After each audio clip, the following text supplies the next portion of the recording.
Hello and welcome to part 4. Here we'll be talking about the hair and accessories of the character. And the first thing we want to do is look at reference. I've settled on the hairstyle and jewelry I'm looking for and gathered reference on it.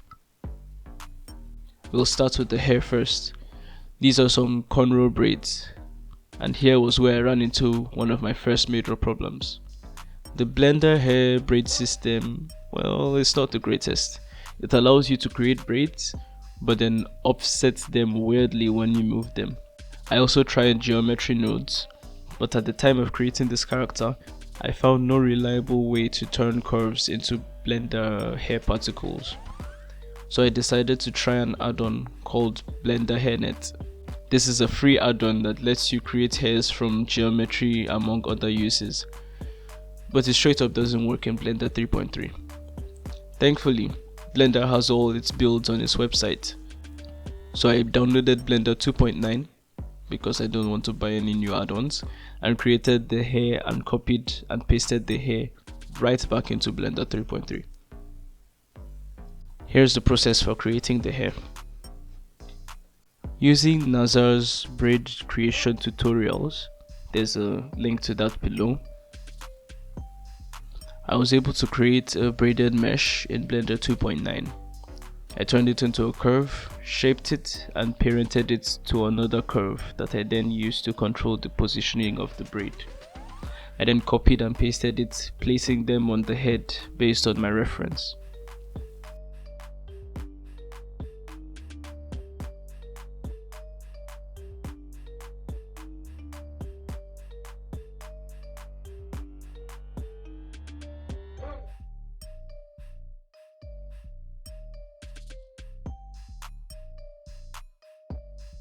The next step was to copy the curves I used to place the braids, add some depth to the curves, and convert them to a mesh. I then cut off these cylinders from the point where the braids were no longer attached to the head. After this, I added a particle system and used the face select to select two loops along the cylinders, to which I assigned vertex groups for where the hairs would grow from. I then combed the hairs out into place and used the clump curve and simple children to get the look I wanted. Lol, simple children.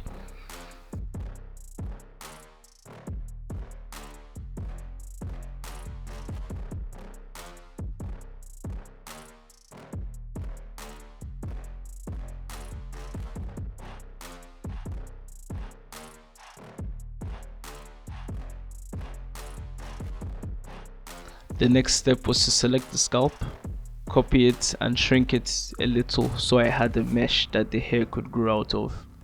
I then selected the braid curves and then shift selected the scalp and hit curves on the hairnet add-on panel. Make sure all your positions and rotations are applied before doing this, it's very important. I then increased the strand steps on the viewport and rendering, as well as the display amount under the children panel.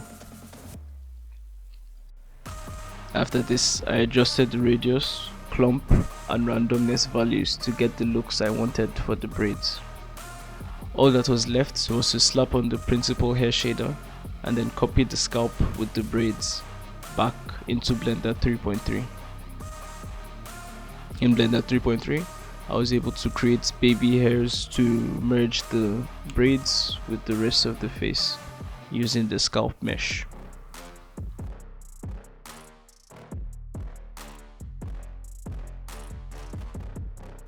For the process of creating the accessories, I decided to do a simple paint over in Photoshop to see what kind of jewelry I'll need to work with, and then came up with what you see here.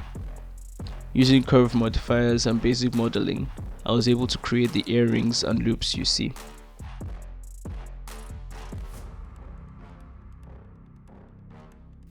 I was then able to duplicate the braid curve to use as a parent of a spiral mesh to add to the hair accessories. After all this was done, I UV wrapped these pieces of jewelry before duplicating the pieces that needed duplication and placed them in their respective positions on the model. I then textured these accessories in Substance Painter for the final look.